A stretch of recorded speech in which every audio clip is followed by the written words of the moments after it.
When I was born, I came out of my mom diagonally like I got fucking T-spinned in Tetris. My head got smushed against the side of my mother's leg, and the doctors had to use a medical-grade plunger to metaphorically unclog my concave skull. Here is an example of what I think it sounded like.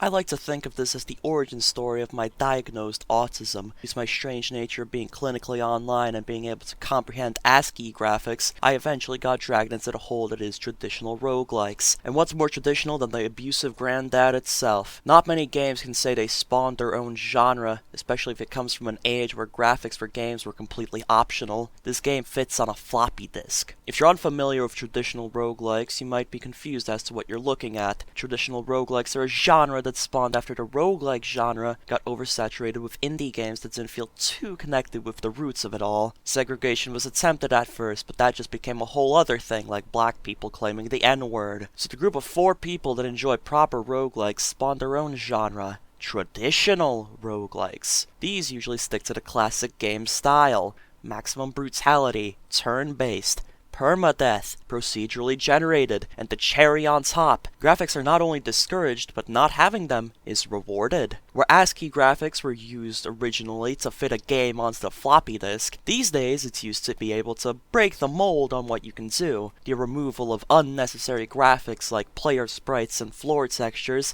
lets the developer maximize on player options and content in the game. Even in the original 1985 version of this prison toilet wine, it still has a surprising amount of content and enjoyable moments inside it. And guess what? You can get it pretty easily. I will leave multiple methods of playing this game in the description. This ancient piece of junk still provides a nice challenge. Despite the game having an unhealthy amount of hotkeys you need to remember to be able to play the game, it actually boils down to being pretty simple. The entirety of the game is one long dungeon crawl from level 1 to 26. To get the amulet of Yendor, and then crawl back up to the surface and win. Gold functions as your score. It's virtually useless besides flexing having a bigger number than someone else who played the game. Doing any specific action takes your turn. Every enemy on the level can then take their turn, usually moving towards you. If they bump into you, they do damage. If you bump into them, they do damage. The simplicity of these rules is also reflected on the items. Most of the items in the game are just direct stat upgrades. The best weapon is a two-handed sword and the best armor is plate, and arguably leather, due to a certain little goblin affiliated with the letter A. As you crawl through, you'll find plenty of unknown goods. Potions and scrolls are 2 different item types that you'll need to get very intimate with if you want to survive. They both have a list of pop-up messages that essentially give away what they do. I recommend having a wiki open, because this game can run on anything. I doubt that'll be a problem for anyone. As you walk through your first few floors, you'll discover this game has a hunger system. I will inform you of a very nice strategy: edging. Food recovers you to essentially full every time, so instead of eating as soon as you get hungry, you could eat after you pass out once or twice. You can equate this to your character accidentally flicker gooning and passing out. I heavily recommend prioritizing keeping food. This game, as I said, is procedurally generated, which means the almighty dice can and will send you to the grave early.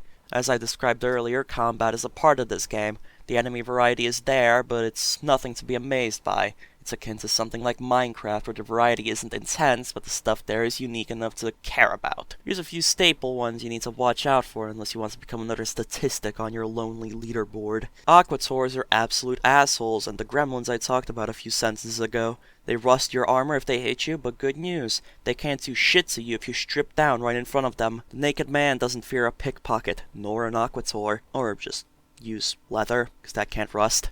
Vampires are the most risky enemy in the game. They can grab onto your balls and suck the life force straight out of you, making your max health decrease as they hit you. They don't do an absurd amount of damage, especially with the right gear on, but having your max health decreased is very bad in a game where the only health regeneration is passive. Dragons, griffins, and jabberwocks are giant beatsticks with stats big enough that if you see one in-game, you instantly lean forward in your gaming chair. Jabberwocks are neutral but are avid steroid users, so if you bump into one, they can and will corner you, and then transform you into 120,000 calories. These are the main boss or annoying enemies. The rest are strange mythical creatures nobody cares about. Hobgoblins, orcs, emu, strange unholy nonsense from a world that does not exist. With some of this vaguely okay information, you should be able to get into the groove of this game. Despite its ugly appearance and sharp learning curve for the average Joe, I do recommend fans of these kinds of games to try it out. It's functionally a piece of history for gaming.